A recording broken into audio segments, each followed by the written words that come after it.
तो मैं आग्रह कर रहा हूँ, अभी बाद में बुलवाते, लेकिन संपादक जी जगदीश भाई साहब बैठे हैं, तो इसलिए मैं सोच रहा हूँ कि 2 शब्द आपके लोग सुन लें।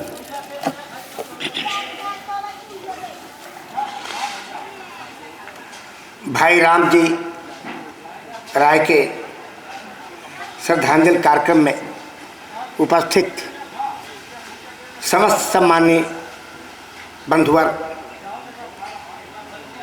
मैं आप सबको सर्वप्रथम प्रणाम करता हूं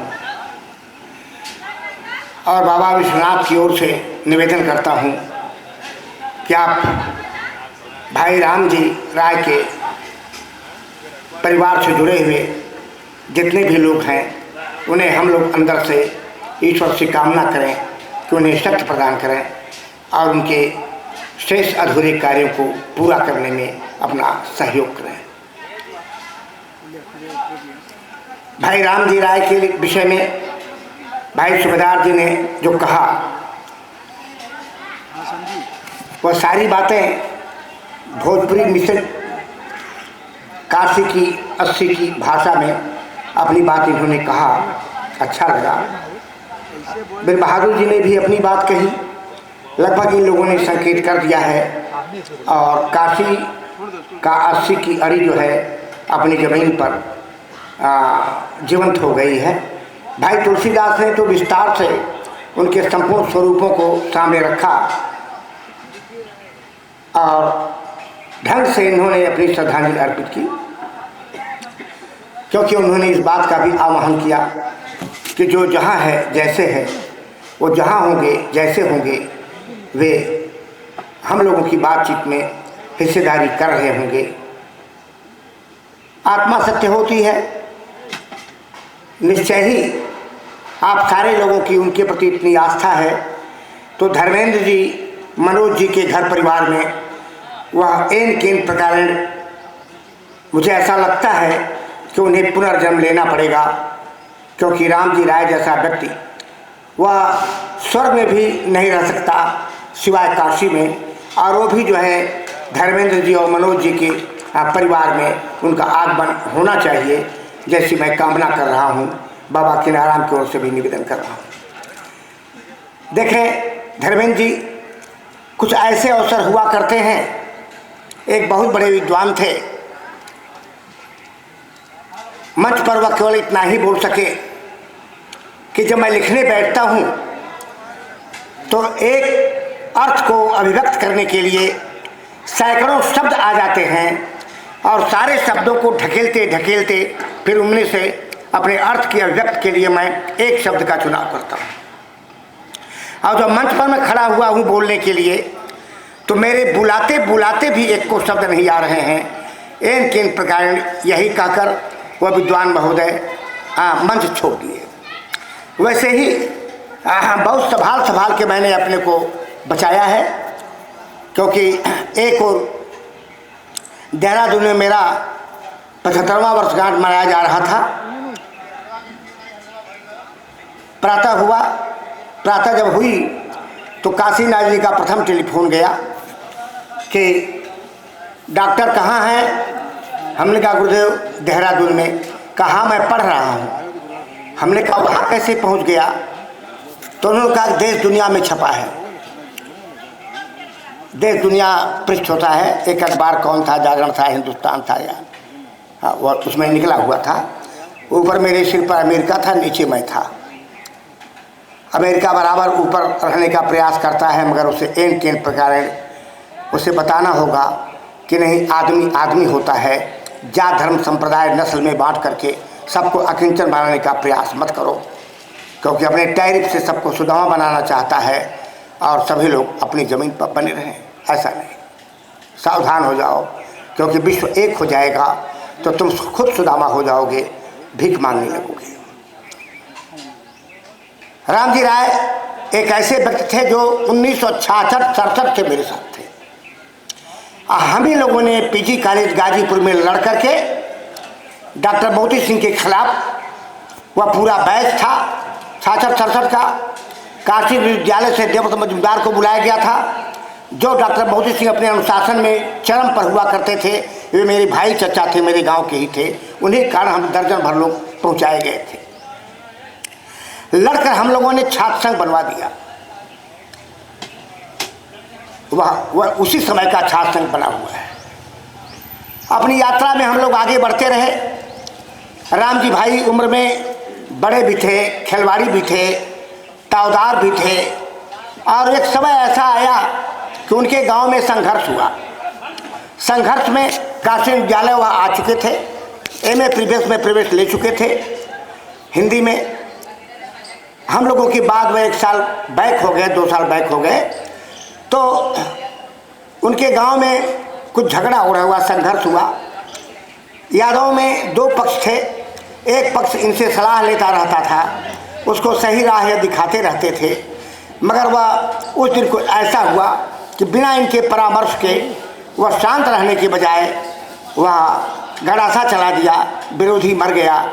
डॉक्टर रामजी राय भी जो हैं उसमें मुलजिम हो गए, जबकि वह वहाँ थे नहीं, इनको कोई ज्ञान नहीं था, मगर वह हो गए।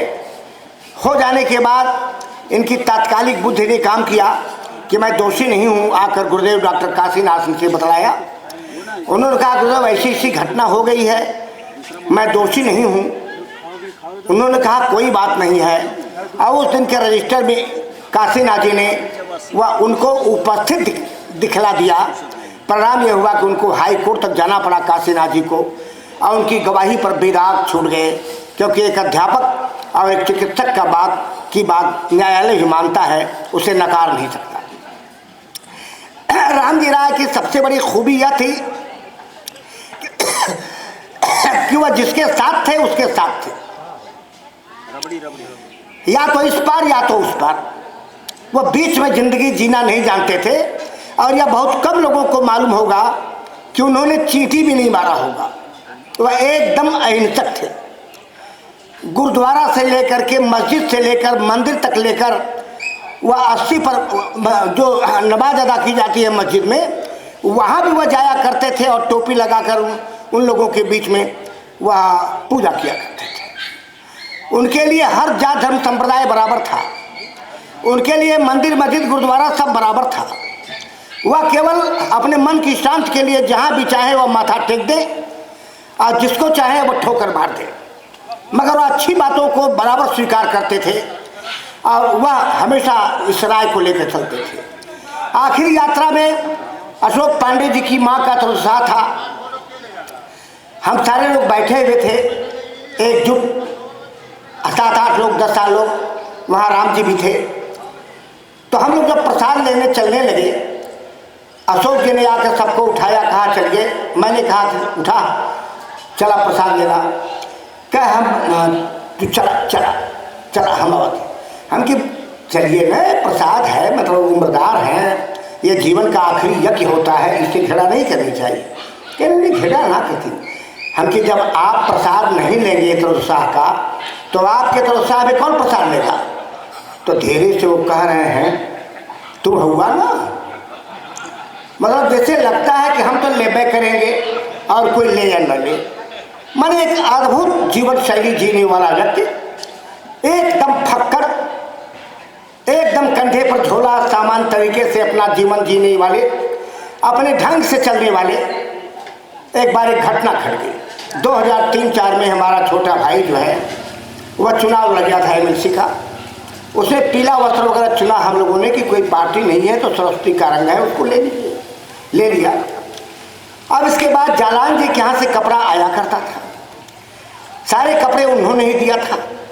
उसी हिसाब से मैं आखिरी दिन पहुंचा और आखिरी दिन के लिए झंडा बैनर वगैरह सो जो बूथ पर भेजना होता है। और राजगढ़ कंस्टिट्यूंसी सबसे बड़ी कंस्टिट्यूंसी, कई किलोमीटर की, बल्कि 100 कह लीजिए, इधर उधर।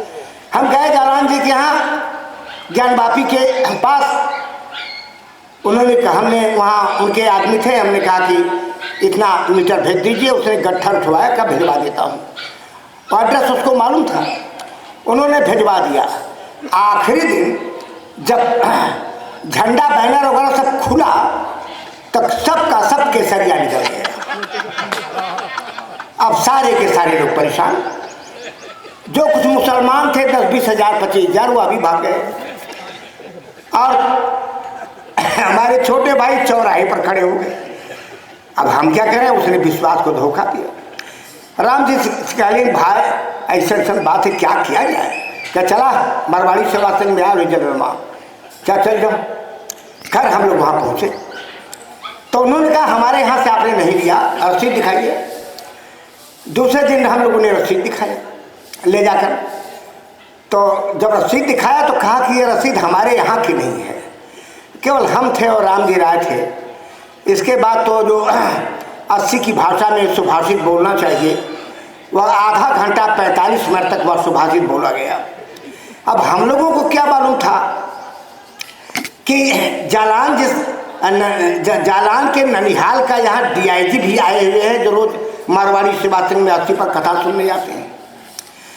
इसके बाद सामान्य तरीके से नहा धोकर मैं कॉलेज गया, वहाँ से लौटा तो आते समय तो मुझे कोई सूचना नहीं मिली, लेकिन जब नहा धोकर खाना शुरू किया तो माँ ने कहा दरोगा जी आ रहा है। खैर मैंने एक कवर खाया, दूसरा कवर उठाया तो माइकल दरोगा जी के संगे 2-3 सिपाही बोल रहे हैं। फिर मैं जब तीसरा कवर उठाया तो माँ ने कहा कि कई बेर आ रहा है कि माई हमें खाना ना खाए देवी ना। चल फिर सब खाना रख करके कपड़ा पहना, इसके बाद मैं चौराहे की तरफ चला। अब निकलते ही जिसको सुन रहा हूँ तो वही बोल रहा है, वही बोल रहा है, वही बोल रहा है। पप्पू की दुकान पर मैं पहुंचा तो वहाँ गांधी जी जहाँ लगाया करते थे पान, वहाँ मैं चबूतरा छोटा हुआ करता था। जब मैंने चाय गिलास की हाथ में ली और इसके बाद पीना शुरू किया, तब तक तो महावीर चौधरी आ ही गए।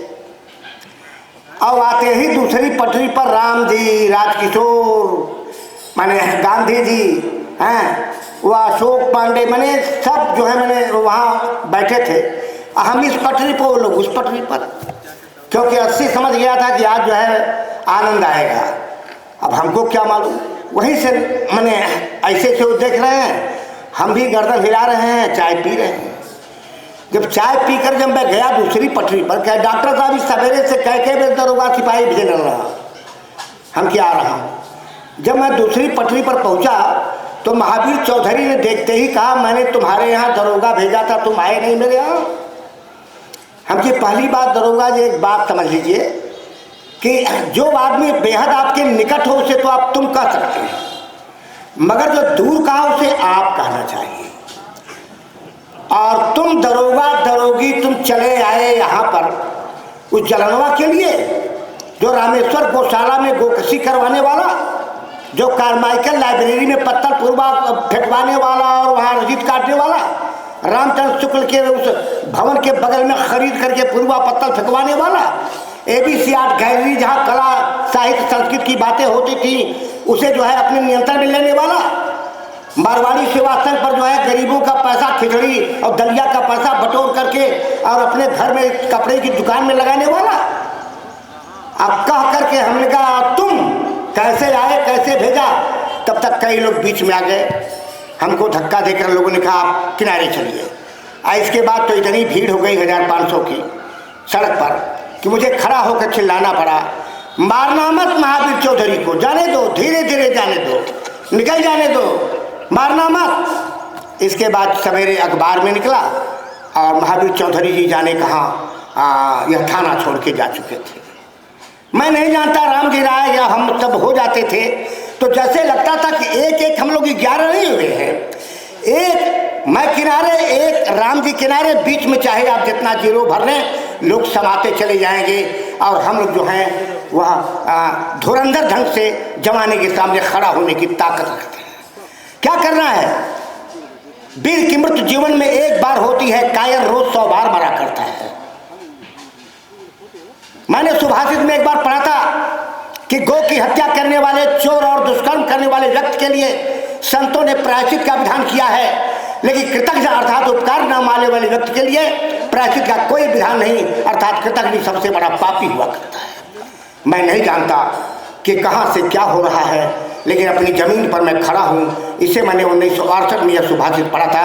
यह संस्कृत का वाक्य था और उसका हिंदी ट्रांसलेशन दिया हुआ था। मुझे आज भी याद है कि अगर किसी का 1 नए पैसे आपके ऊपर ऋण है तो उस ऋण को आपको उधारना पड़ेगा। 1 पैसे के बदले आपको 99 पैसे मिलाना पड़े तो भी आपको मिला देना चाहिए, क्योंकि कृतघ्नि सबसे बड़ा पापी होता है। नदी किनारे श्मशान था, उसका लोक कथा है। नदी किनारे श्मशान था, एक अवघड़ वहां पहुंचा हुआ था, उसने चिता की आग लिया, हमने मरने जीने की हड़िया लिया, साबुत बच गई थी कंधे पर रखकर फोड़ने वाली। कुत्ते का मांस लिया, नाबदान का जल लिया, इसके बाद अपना कुत्ते का अपना खाना बना रहा था। तब तक बेला कुछ ऐसी थी कि दूर से जो है लंबी छाया पड़ रही थी। उस लंबी छाया में वह तुरंत अवघड़ खड़ा हुआ और चिल्लाया, ठहरो। तो उधर से वह उधर से चला गया। तो लोगों ने पूछा कि बाबा क्या हुआ? कहो कृतघ्नि आ रहा था, अगर मेरे भोजन पर उसकी छाया पड़ जाएगी तो भोजन मेरा अपवित्र हो जाएगा। सोचिए, नाबदान का पानी, कुत्ते का मांस और वह सारी चीजें, चिता की हड़िया और वह आग, और वह पवित्र है, मगर कृतघ्नि की छाया पड़ जाएगी तो भोजन अपवित्र हो जाएगा। मैं अपनी जगह से साफ साफ मैं कहना चाहता हूँ कि मित्रों, राम जी राय जैसा व्यक्तित्व जो दिल से जिया करता था, कभी दिमाग से तो जिया ही नहीं। अपने दिमाग को वह दरकिनार रखकर ताली में बंद करके चला करता था, और केवल आनंद के अभिव्यक्त के लिए वह ठहाके में लगाते थे, मुस्कराते भी थे और वह अपने ढंग से चलते भी थे। उनके बारे में कुछ भी कहना, वह अपने शब्दों को मैंने समझिए थकाना है, क्योंकि सब कुछ कहते हुए भी राम जी राय को आप व्याख्यायित नहीं कर पाएंगे। राम जी राय वो जमीन पर खड़े थे जहाँ सारे के सारे जमाने के साथ मालिनी अवस्थी के कार्यक्रम में धर्मेंद्र जी थे, और वह गए, और वह राम जी गए और सीधे काशीनाथ जी कहा चलिए 80 घाट पर चलना है, डॉक्टर पहुँचे हुए हैं, हाँ गया भाई पहुँचे हैं। वो आए, मालिनी अवस्थी मन से उतर करके आई। किसी जात धर्म संप्रदाय का कोई मतलब नहीं था राम जी राय के लिए कि यह किसकी सभा है या वह किसकी सभा है। मैंने बनारस क्लब में जाना था, वह गए पकड़ ले आए। मैंने राम जी राय वह व्यक्ति थे जो काशीनाथ जी के सामने खड़ा होकर आज काशीनाथ जी रो रहे थे। मैंने हमने फ़ोन किया कि गुरुदेव क्या पोजीशन है? कल डॉक्टर नहीं जा पा रहा हूँ, नहीं जाने की स्थिति है, वरना मैं अवश्य चलता, क्योंकि राम जी नहीं रहे। और कहकर हम गए थे 4 दिन पहले, वह रोने लगे। कहा राम जी फिर दोबारा नहीं मिलेगा इस जमीन पर, इस भूमि पर, काशी की भूमि पर वह राम जी राय कभी कभी पैदा हुआ करते हैं। और राम जी राय काशी का 80 के दायरे में, उस उपन्यास के दायरे में नहीं बांधे जा सकते।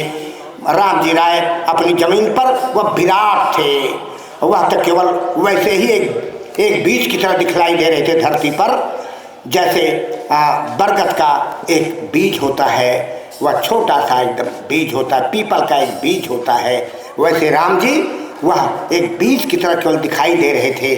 मगर सारा पावर हाउस जो है, उनका आध्यात्मिक पावर हाउस, उनकी शक्तिवर्धक पावर हाउस, सब कुछ संबंधों का पावर हाउस, संबंधों का शक्ति केंद्र, विवेक का शक्ति केंद्र, वह संपूर्ण रूप से मुस्कुराते और हंसते खिलखिलाते वह राम जी राय हमेशा बने रहेंगे, लोगों के अंदर बने रहेंगे, लोगों की धमनियों में प्रवाहित रक्त कोशिकाओं के अंदर, रक्त कोशिकाओं के क्रम में वह बराबर धड़कते रहेंगे, उनके सीने में दिल की तरह धड़कते रहेंगे, दिल की तरह धड़कते रहेंगे। मैं राम जी भाई को अपनी श्रद्धांजलि अर्पित करता हूँ।